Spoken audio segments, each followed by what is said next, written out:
name is Jared Padilla. I'm 29 years old. I'm from Westminster, Colorado. I train out of a family affair boxing and flat irons MMA and Wazoo Jiu-Jitsu. I will be fighting Joseph Quintana out of Alamosa. I joined the United States Marine Corps in 2007. I did 4 years on active duty. So I was a corporal. I was in a 7th Engineer Support Battalion. I deployed with Combat Logistics Battalion 5 to Iraq and to Afghanistan. I was stationed in Camp Pendleton, California. I wanted to be a Marine because I wanted to be the first Marine in my family. I grew up seeing all the pictures of my dad when he was in the Navy, and all my uncles were in the Army or the Air Force, so I wanted to be the first Marine in my family.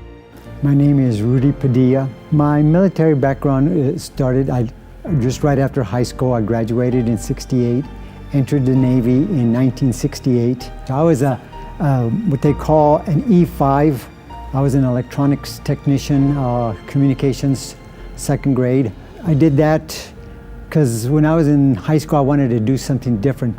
So all my brothers were in the Army and the Air Force. So I just said, I'll go in the Navy. Being in the military means everything to my family. I mean, I have ties from Afghanistan pretty much all the way back until World War II. He's a bit of a wildcat.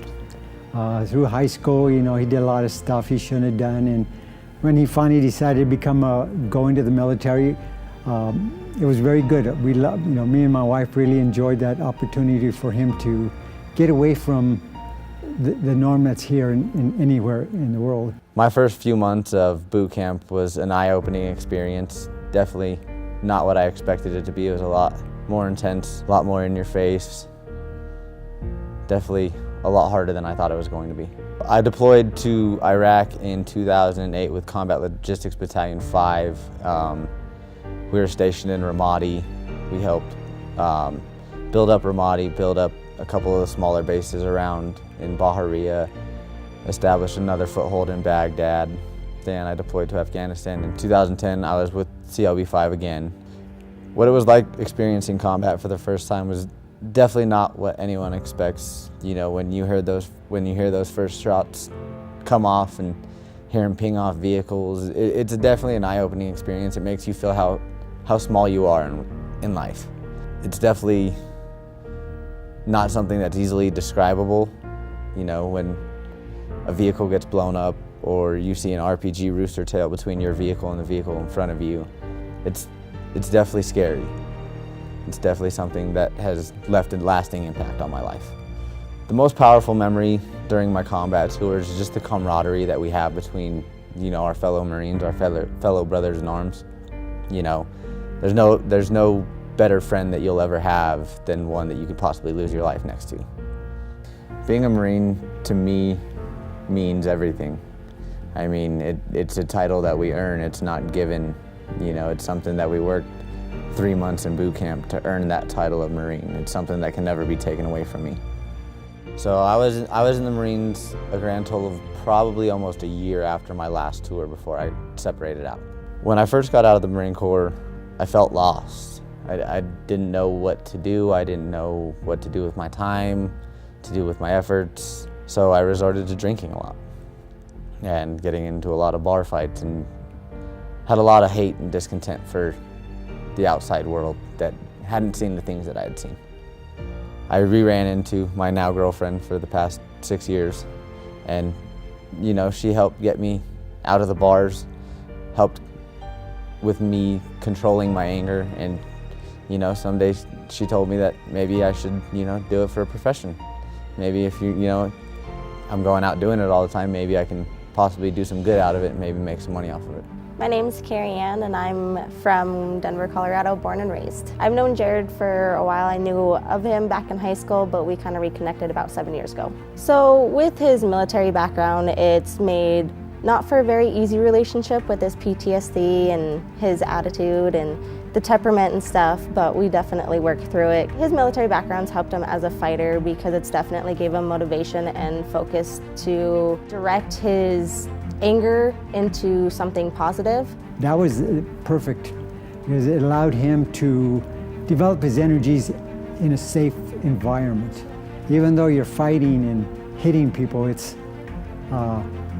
getting your aggression out So what motivated me to actually think about actually fighting was the fact that after, about a year and a half, 2 years of training almost 5-6 days a week, I realized that I was actually doing pretty good. And then I grew up wrestling, so it's just like wrestling, 2 men enter, 1 man wins with the victory, one man learns. So maybe I can learn, or maybe I could possibly win.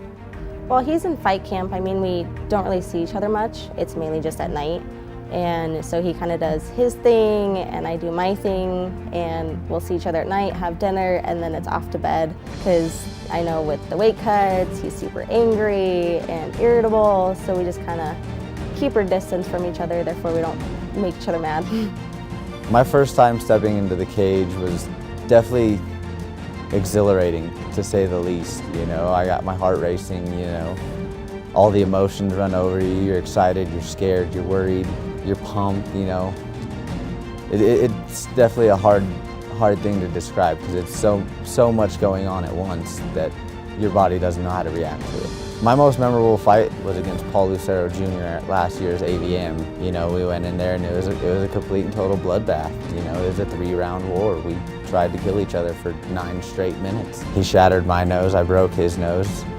We both left everything in the cage. It was everything that an Army versus Marines matchup should be.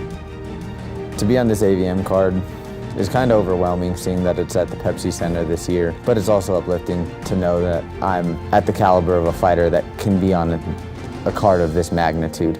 What do I expect from Jared in the fight would be for him to start like he normally does, loose, get into fighting, understanding his opponent, and then from there on taking over the fight, winning all 2 rounds, if not 3 rounds, and winning decisively and unanimously. So it'll be a fun night for the whole families that are there for him, because he has a lot of followers. So we expect to have a really good time in Denver. Being a fighter means everything to me. I mean, we're all fighting a different fight, whether it's someone like a veteran, fighting with PTSD, or it's someone fighting in the cage to earn money to pay for their groceries to put on the table for their family. We're all fighting in some way, some aspect of life. I'll be fighting this AVM in remembrance of my nephew who passed away the night of my fight last year, and then I will also be fighting for my grandma who's fighting for her life right now.